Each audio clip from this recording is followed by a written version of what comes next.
ಕ್ಷಣ ಕ್ಷಣದ ಮಾಹಿತಿಗಾಗಿ ಇದು ದುರದೃಷ್ಟಕರ ಘಟನೆ. ದೇಹ ಸಾವು ಇದೆಯಲ್ಲ, ಈ ಘಟನೆಯನ್ನ ಬಹಳ ತೀವ್ರವಾಗಿ ಖಂಡಿಸ್ತೀನಿ ಅಂತ ಹೇಳಿ ನಾನು ಈಗಾಗಲೇ ಹೇಳಿದ್ದೀನಿ. ಈಗಲೂ ಕೂಡ ಈ ಘಟನೆನ ತೀವ್ರವಾಗಿ ಖಂಡಿಸ್ತೇನೆ. ಅದಕ್ಕೆ ತ್ವರಿತವಾಗಿ ವಿಚಾರಣೆ ಆಗಬೇಕು ಅಂತ ಹೇಳಿ ನಾನು CIDಗೆ ವಹಿಸಿದ್ದೀನಿ ಈ ಕೇಸನ್ನು. ಜೊತೆಗೆ ವಿಶೇಷ ನ್ಯಾಯಾಲಯನೂ ಕೂಡ ಮಾಡ್ತೀವಿ. ವಿಶೇಷ ನ್ಯಾಯಾಲಯ ಮಾಡಿ ಇದನ್ನೇ ಪ್ರತ್ಯೇಕವಾಗಿ ಟ್ರಯಲ್ ಮಾಡಿ ಯಾರು ಆರೋಪಿ ಇದ್ದಾನೆ, ನೇಹ ಕೊಲೆ ಮಾಡಿರ್ತಕ್ಕಂಥ ವ್ಯಕ್ತಿ ಇದ್ದಾನೆ, ಈಗ ಅವ್ರನ್ನ ಅರೆಸ್ಟ್ ಮಾಡಿದ್ದೀವಿ, CIDಗೂ ಕೊಟ್ಟಿದ್ದೀವಿ. ಅವ್ರನ್ನ ಆದಷ್ಟು ತೀವ್ರವಾಗಿ ತ್ವರಿತವಾಗಿ ಅವರಿಗೆ ಶಿಕ್ಷೆ ಕೊಡಿಸ್ತಕ್ಕಂಥ ಮ್ಯಾಕ್ಸಿಮಮ್ ಇಂಡಿಯನ್ ಪೀನಲ್ ಕೋಡ್ ನಲ್ಲಿ ಏನ್ ಶಿಕ್ಷೆ ಇದೆ ಆ ಶಿಕ್ಷೆ ಕೊಡಿಸಲಿಕ್ಕೆ ಪ್ರಯತ್ನ.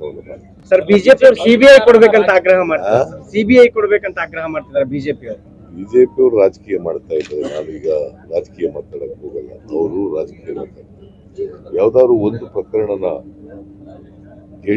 ಬಿಜೆಪಿ ಅವರು ಅವ್ರ ಅಧಿಕಾರದಲ್ಲಿರುವಾಗ ಒಂದು ಪ್ರಕರಣ CBI ಕೊಟ್ಟಿದ್ದಾರೆ. ಯಾವ್ದಾದ್ರು ಒಂದು ಪ್ರಕರಣ ತೋರಿಸಿ ನೋಡೋಣ. ಒಂದೇ ಒಂದು ಪ್ರಕರಣ. ನಾನು ಹಿಂದೆ ಚೀಫ್ ಮಿನಿಸ್ಟರ್ ಆಗಿರುವಾಗ ಅನೇಕ ಪ್ರಕರಣಗಳನ್ನ CBI ಕೊಟ್ಟಿದ್ದೆ. ಅವ್ರದೇ ಸರ್ಕಾರ ಇದ್ದಾಗಲೂ ಕೂಡ ಅವ್ರು ಒಂದು ಪ್ರಕರಣ ಕೂಡ CBI ಕೊಡ್ಲಿಲ್ಲ. ನಾನು ಇದರಲ್ಲಿ ರಾಜಕೀಯ ಮಾಡಕ್ ಹೋಗಲ್ಲ. ಬಿಜೆಪಿ ಅವರು ರಾಜಕೀಯ ಮಾಡ್ತಾರೆ, ನಾನು ರಾಜಕೀಯ ಮಾಡಕ್ ಹೋಗಲ್ಲ. ಚುನಾವಣೆ ಸಂದರ್ಭದಲ್ಲಿ ಅದನ್ನ ಅಷ್ಟೇ ಮಾಡ್ಕೊಳ್ತಾ ಇದ್ದಾರೆ ಸರ್ ಬಿಜೆಪಿ ಅವರು. ನಾನೀಗ ರಾಜಕೀಯದೆಲ್ಲ ಮಾತಾಡಕ್ ಹೋಗಲ್ಲ, ಇಲ್ಲಿ ಮಾತಾಡಕ್ ಹೋಗಲ್ಲ. ಈಗ ಇವರು ಪಾಪ ದುಃಖದಲ್ಲಿ ಇದ್ದಾರೆ. ನಾ ಅವ್ರಿಗೆ ಸಾಂತ್ವನ ಹೇಳಕ್ ಬಂದಿದ್ದೀನಿ. ಸೊ ಅವ್ರಿಗೆ ಧೈರ್ಯ ತುಂಬತಕ್ಕಂಥ ಕೆಲಸ ಮಾಡಿದ್ವಿ. ಈಗ ಅವ್ರ ಜೊತೆ ನಾವು ಇರ್ತೀವಿ. ಅವ್ರಿಗೆ ಹೆಣ್ಮಗಳ ಆತ್ಮಕ್ಕೆ ಶಾಂತಿ ದೊರಕಲಿ ಅಂತ ಹೇಳಿ ಪ್ರಾರ್ಥನೆ ಮಾಡ್ತೀನಿ.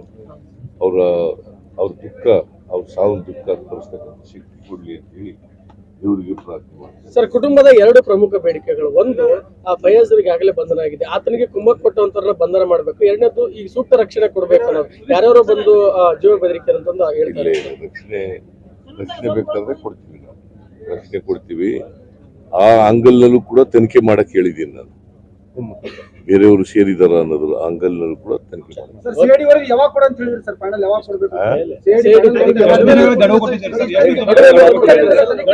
CID ವರದಿ ಕೊಡೋದಲ್ರಿ, ತನಿಖೆ ಮಾಡ್ತಾರೆ. ತನಿಖೆ ಮಾಡಿ ಸ್ಪೆಷಲ್ ಕೋರ್ಟ್ಗೆ ಚಾರ್ಜ್ ಶೀಟ್ ಹಾಕ್ತಾರೆ. ಚಾರ್ಜ್ ಶೀಟ್ ಹಾಕಿದ ಮೇಲೆ ಸ್ಪೆಷಲ್ ಕೋರ್ಟ್ ಟ್ರಯಲ್ ಮಾಡ್ತಾರೆ. ಕಾಲೇಜುಗಳಲ್ಲಿ ಭದ್ರತೆ ಇಲ್ಲ ಸರ್. ಈಗ ಕಾಲೇಜುಗಳಲ್ಲಿ ಭದ್ರತೆ ಇಲ್ಲ, ಅದನ್ನ ಸ್ವಲ್ಪ ಸರಿ ಮಾಡಬೇಕು ಅನ್ನುವಂಥದ್ದು ಬೇಡಿಕೆ ಇದೆ. ಯಾರು ಬೇಕಾದ್ರೂ ಕಾಲೇಜ್ ಕ್ಯಾಂಪಸ್ಗಳಲ್ಲಿ ಹೋಗ್ಬೇಕು. ಈಗ ನಿರಂಜನ್ ಜೊತೆ ಮಾತಾಡ್ತೀವಿ, ನೀವೇನ್ ಬೇಡಿಕೆ ಹೇಳಿದ್ರೆ ಹೆಂಗೆ? ಅವ್ರು ಏನ್ ಹೇಳ್ತಾರ ಅದು ಮಾಡ್ತೀವಿ. ಈಗಾಗಲೇ ಕಳೆದ 18ರಂದು ಏನೋ ನನ್ನ ಮಗಳ ಹತ್ಯೆ ಆದ ನಂತರ ನಾವು ಬಹಳ ದುಃಖ ಸ್ಥಿತಿ ಒಳಗಿದ್ವಿ. ಮತ್ತು ಈ ಒಂದು ಕೊಲೆ ಆದ ಪ್ರಕರಣ ಯಾರು ಕೂಡ ಊಹೆ ಮಾಡ್ಕೊಳ್ಳುವಂಥ ಕೊಲೆ ಆಗೋದ್ರಿಂದ ಸಾರ್ವಜನಿಕರು ಮತ್ತು ಎಲ್ಲ ಸಂಘ ಸಂಸ್ಥೆಗಳು ಮತ್ತು ಎಲ್ಲ ರೀತಿಯ ರಾಜಕೀಯ ಪಕ್ಷಗಳು, ಎಲ್ಲ ಸಮಾಜದ ಮುಖಂಡರು ತೀವ್ರವಾಗಿ ಖಂಡಿಸಿದ್ದಾರೆ. ಮತ್ತು ಇದನ್ನು ಎಲ್ಲ ರೀತಿ ಹೋರಾಟ ಕೂಡ ಮಾಡಿದ್ದಾರೆ. ಅದರಿಂದ ಅವರು ಈ ಒಂದು ಹೋರಾಟದಿಂದ ನಮಗೂ ಕೂಡ ಆ ಒಂದು ಹೋರಾಟದ ಶಕ್ತಿ ಕೂಡ ಬಂದಿದೆ.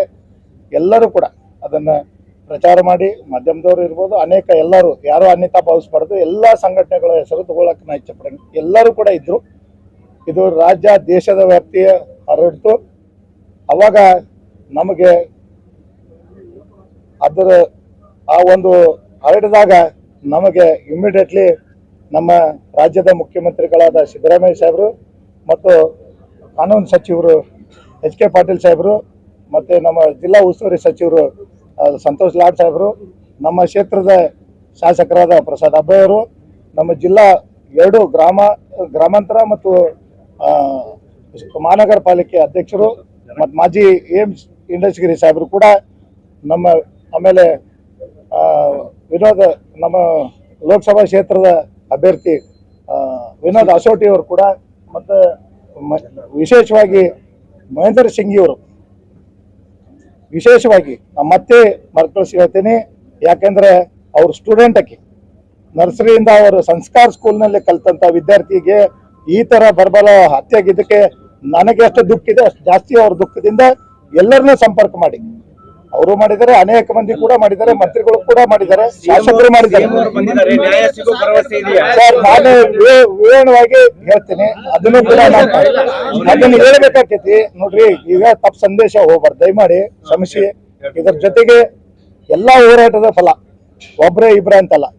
ಅವಾಗ ಸರ್ಕಾರದಿಂದ ನನಗೆ ವಿಶ್ವಾಸ ಸಿಗ್ತೈತಿ.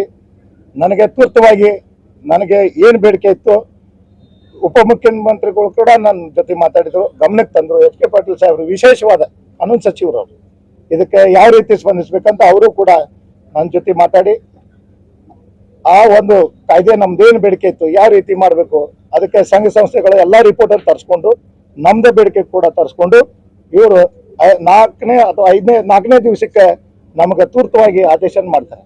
ನಾವೇನ್ ಬೇಡಿಕೆ ಇಟ್ಟಿದ್ವಿ, ಫಾಸ್ಟ್ಯಾಗ್ ಇದನ್ನ ಒಬ್ಬಂತ ಬಂಧಿಸಿದ್ದಾರೆ, ಅದ್ರ ಜೊತೆಗೆ ವಿಶೇಷ ಕೋರ್ಟ್ ಬೇಕು ಅಂತ ಕೇಳಿದ್ವಿ. ತಕ್ಷಣ ಕಾನೂನು ಸಚಿವರು ಮತ್ತು ಮುಖ್ಯಮಂತ್ರಿಗಳು, ಜಿಲ್ಲಾ ಉಸ್ತುವಾರಿ ಸಚಿವರು ಮತ್ತೆಲ್ಲ ಶಾಸಕರು ಸೇರಿ ಒತ್ತಾಯ ಮಾಡಿ ಎಲ್ಲರೂ ಇದಕ್ಕೆ ಬಹಳ ಅನೇಕ ಮಂದಿ ಕೂಡ ಚರ್ಚೆ ಮಾಡಿ ಅದನ್ನ ಮಾಡಿಕೊಟ್ಟಿದ್ದಾರೆ. ಅದಕ್ಕೆ ನಾನು ಸ್ವಾಗತ ಅನ್ಭವಿಸ್ತೀನಿ. ಅದಕ್ಕೆ ಮಾಡಿದ್ದಕ್ಕೆ ಕೂಡ ನಾ CM ಸಾಹೇಬರಿಗೆ, ಕಾನೂನು ಸಚಿವರಿಗೆ, ಎಲ್ಲ ಮಂತ್ರಿಗಳಿಗೆ ಕೂಡ ನಾ ಅಭಿನಂದನೆ ಸಲ್ಲಿಸ್ತೀನಿ. ಒಂದು ವಿಶೇಷ ನ್ಯಾಯಾಲಯ ಫಾಸ್ಟ್ಯಾಗ್ ಕೋರ್ಟ್ ಅನ್ನು ರಚನೆ ಮಾಡಿದ್ರು. ಮತ್ತೆ ಈ ತನಿಖೆಯನ್ನು ನನಗೆ ಎಲ್ಲೋ ಸ್ಥಳೀಯವಾಗಿ ಆಗಿದ್ದಕ್ಕೆ ನಾನು ಅವಾಗ ಸಿಟ್ಟಿನ ವೇಳೆಯಲ್ಲಿ ನಾನು ಹೇಳಿದೆ, ಅದನ್ನು ತಕ್ಷಣ ನಾನು CBI ಕೊಡ್ಬೇಕಂತ ನಾನು ರೆಫರ್ ಮಾಡಿದೆ. CIDಗೆ ಕೊಟ್ಟು ಅದನ್ನು ಕೂಡ ಈಗ ADGP ಅವರು ಅನೇಕ ಮಂದಿ ನನ್ನ ಜೊತೆ ಸಂಪರ್ಕದಲ್ಲಿ ಅದನ್ನ ತನಿಖೆಯಲ್ಲಿ ಪ್ರಾರಂಭ ಮಾಡಿದ್ದಾರೆ. ಅದರಿಂದ ಈಗ ನನಗೇನಾಗಿದೆ, ನನ್ನ ಬೇಡಿಕೆ ಒಂದೇ, ಮುಖ್ಯಮಂತ್ರಿಗಳಿರಲಿ, ಮಂತ್ರಿಮಂಡಳಿಗಿರಲಿ, ಸಾರ್ವಜನಿಕರ ಸಂಘಟನೆದವರು, ಮೀಡಿಯಾದವರು ದೇಶವ್ಯಾಪ್ತಿ ಹೋರಾಟ ಮಾಡಿದಂತ ಪಕ್ಷಾತೀತವಾಗಿ ಎಲ್ಲರೂ ನನ್ನ ಈ ಸಾವಿನ ಪ್ರಕರಣಕ್ಕೆ ಬೆನ್ನಿಗೆ ನಿಂತಂತ ಎಲ್ಲರಿಗೂ ಕೂಡ ನಾನು ಒಂದು ಸಂದೇಶ ಕೊಡಕ್ಕೆ ಇಚ್ಛಪಡ್ತೀನಿ. ಈಗ ಸದ್ಯ ನಂದು ಬೇಡಿಕೆ ಕೂಡ ಇದೆ, ಮುಖ್ಯಮಂತ್ರಿಗಳು ಕೂಡ ಮತ್ತೆಲ್ಲ ಮಂತ್ರಿಮಂಡಲ ಕೂಡ ಈ ಒಂದು ಪ್ರಕರಣದಲ್ಲಿ ತಾವೇನು ಒಂದು ಕಾನೂನು ರಚನೆ ಮಾಡ್ರಿ ಬೇಕಂತ ಕೇಳೀನಿ, ಅದನ್ನು ಕೂಡ ಕೊಡಬೇಕು. ಈಗ ತೀವ್ರವಾಗಿ ಕೋರ್ಟ್ ಅನ್ನು ರಚನೆ ಮಾಡ್ರಿ, ನಾನು ನಿಮ್ಗೆ ಅಭಿನಂದನೆ ಸಲ್ಲಿಸ್ತೀನಿ. ಅದ್ರ ಜೊತೆಗೆ CBIಗೆ ಹಸ್ತಾಂತರ ಮಾಡ್ರಿ, ಅದಕ್ಕೂ ಕೂಡ CID ಕೊಟ್ರಿ, ಅದನ್ನು ಕೂಡ ನನಗೆ ಸಂತೋಷ ತಂದಿದೆ. ಆದ್ರೆ ನನಗೊಂದು ಬೇಡಿಕೆ ಏನಂದ್ರೆ, ಇದನ್ನ ಈಗ ಕೇಂದ್ರ ಉಸ್ತುವಾರಿ ನಮ್ಮ ರಾಜ್ಯದ ಸುರ್ಜಾಲಾಜಿ ನಿನ್ನೆ ಬಂದು ಬ್ರೀಫ್ ಆಗಿ ಈ ಪ್ರಕರಣ ಯಾವ ರೀತಿ ಭೇದಿಸಬೇಕು ಎಲ್ಲ ತಮಗೆ ಮಾಧ್ಯಮ ಮುಖಾಂತರ ಹೇಳಿದರೆ, ನಮಗೂ ಕೂಡ ಹೇಳಿದರೆ 90 ದಿವಸಗಳಲ್ಲಿ ನ್ಯಾಯ ಕೊಡಿಸ್ತೇವೆ ಅನ್ನೋ ಮಾತು ಹೇಳಿದ್ದಾರೆ. ಬಹಳ ಲೇಟ್ ಅಂದ್ರೆ 120 ದಿವಸ ಅಂತ ಹೇಳಿದ್ದಾರೆ. ಅದು ಗಲ್ಲ ಶಿಕ್ಷೆ ಅಂತ ನೇರವಾಗಿ ಹೇಳೋದು. ನಾನು ಅದನ್ನ ದಿವಸ ಕಾಯ್ತಾ ಇದ್ದೀನಿ.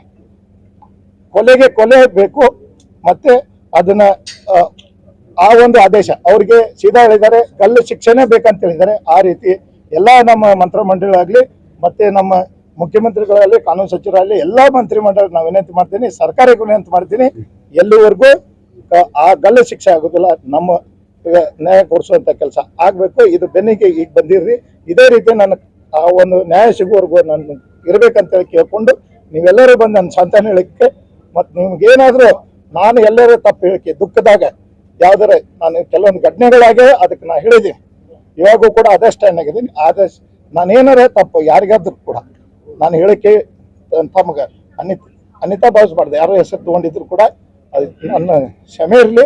ಆ ದುಃಖದಾಗ ನಾ ಹೇಳೇನಿ. ದಯಮಾಡಿ ಎಲ್ಲರೂ ಕೂಡ ಈ ಹೇಳಿಕೆಗೆ ನಾನು ಸರ್ಕಾರಕ್ಕೆ ಮುಜುಗರ ತರುವಂತಾದ ವ್ಯವಸ್ಥೆ ಏನಾದರೂ ಬಂದಿದ್ರು ಕೂಡ ಆ ಒಂದು ಕಿಚ್ಚು ನಂದು ಒಬ್ಬಂದಲ್ಲ, ಇಡೀ ರಾಜ್ಯದಿತ್ತು. ಅದಕ್ಕೆ ನನ್ನ ಕಡೆ ಈಗ ಸ್ವಂತ ಹೇಳಿರಿ, ನನ್ನ ಮನೆಗೆ ಬಂದು ಧೈರ್ಯ ಹೇಳಿದ್ದಕ್ಕೆ ಎಲ್ಲರಿಗೆ ಧನ್ಯವಾದ ಹೇಳ್ತೀನಿ.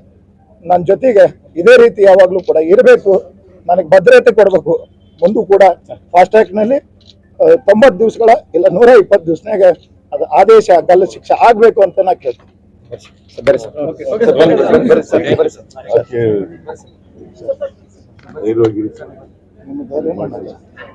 ಆದಷ್ಟು ಎಷ್ಟು ಜಾಗ್ರತೆ ಆಗುತ್ತೆ ಅಷ್ಟು ಜಾಗೃತಿ ಮಾಡ್ತಾರೆ. 125 ಒಳಗಡೆನೆ ಮಾಡ್ತಾರೆ.